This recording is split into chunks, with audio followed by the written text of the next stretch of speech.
ദൈവത്തിൻ്റെ അതിപരിശുദ്ധ നാമം വാഴ്ത്തപ്പെടുമാറാകട്ടെ. വീണ്ടും ഒരു നോമ്പ് കാലത്തിലേക്ക് നാം പ്രവേശിച്ചിരിക്കുന്നു.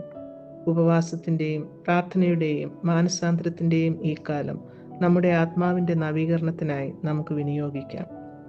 ഇന്നേ ദിവസത്തെ ധ്യാനത്തിനായി നമുക്ക് ഏവർക്കും സുപരിചിതമായ ഒരു സുവിശേഷ വചനമാണ് തിരഞ്ഞെടുത്തിരിക്കുന്നത്.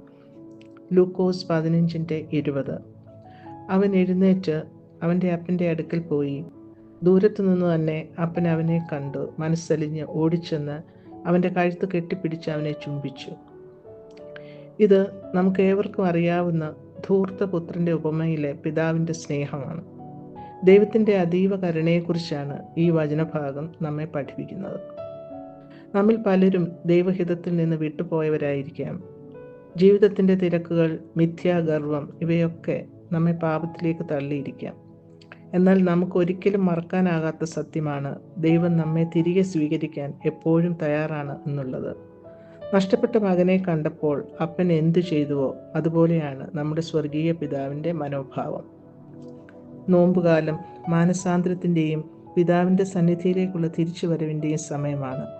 മത്തായി 4:17 നാം ഇപ്രകാരം കാണുന്നു: സ്വർഗരാജ്യം സമീപിച്ചിരിക്കയാൽ മാനസാന്തരപ്പെടുവീൻ.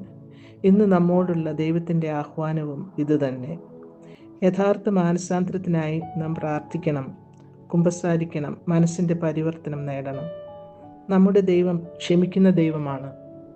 1 യോഹന്നാൻ 1:9 നാം ഇപ്രകാരം വായിക്കുന്നു: നമ്മുടെ പാപങ്ങളെ ഏറ്റുപറയുന്നുവെങ്കിൽ അവൻ നമ്മോട് പാപങ്ങളെ ക്ഷമിച്ചു സകല അനീതിയും പോക്കി നമ്മെ ശുദ്ധീകരിപ്പാൻ തക്കവണ്ണം വിശ്വസ്തനും നീതിമാനുമാകുന്നു. നാം പാപബദ്ധരായിരിക്കുമ്പോൾ തന്നെ ദൈവം നമ്മോട് ക്ഷമിക്കുവാൻ സന്നദ്ധനാണ്. ഈ നോമ്പുകാലം നമ്മുടെ ആത്മാവിനെ ശുദ്ധീകരിക്കാനും ദൈവത്തോട് അടുത്തിരിക്കുവാനും ഉള്ള സുവർണാവസരമാണ്. ഈ നോമ്പുകാലം നമുക്ക് ദൈവസ്നേഹത്തിൽ ദീപ്തരാകാം. ദൈവത്തിന് നമ്മോടുള്ള സ്നേഹം എത്രയാണെന്ന് നാം യോഹന്നാൻ 3:16 കാണുന്നു.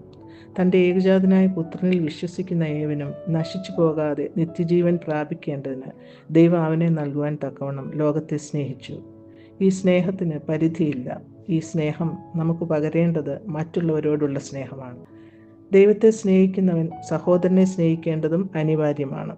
അതിനാൽ ഈ നോമ്പുകാലം നാം ദയയും കരുണയും നിറഞ്ഞ് ജീവിക്കേണ്ട സമയമാണ്. പലവിധ ബുദ്ധിമുട്ട് അനുഭവിക്കുന്ന നമ്മുടെ സഹോദരങ്ങൾക്ക് നാം കൈത്താങ്ങാവുകയും ദൈവസ്നേഹം പരിമിതിയില്ലാതെ പങ്കുവയ്ക്കുകയും ചെയ്യാം. ഈ നോമ്പുകാലം നമുക്ക് പിതാവിൻ്റെ സ്നേഹത്തിൽ തിരിച്ചെത്താനുള്ള ഒരു യാത്രയാകട്ടെ. പാപത്തിൽ നിന്ന് വിട്ടുനിൽപ്പാനും ദൈവത്തോടുള്ള അടുപ്പം വീണ്ടെടുക്കാനും മാനസാന്തരപ്പെടാനും ഈ സമയം ഉപയോഗപ്പെടുത്താം.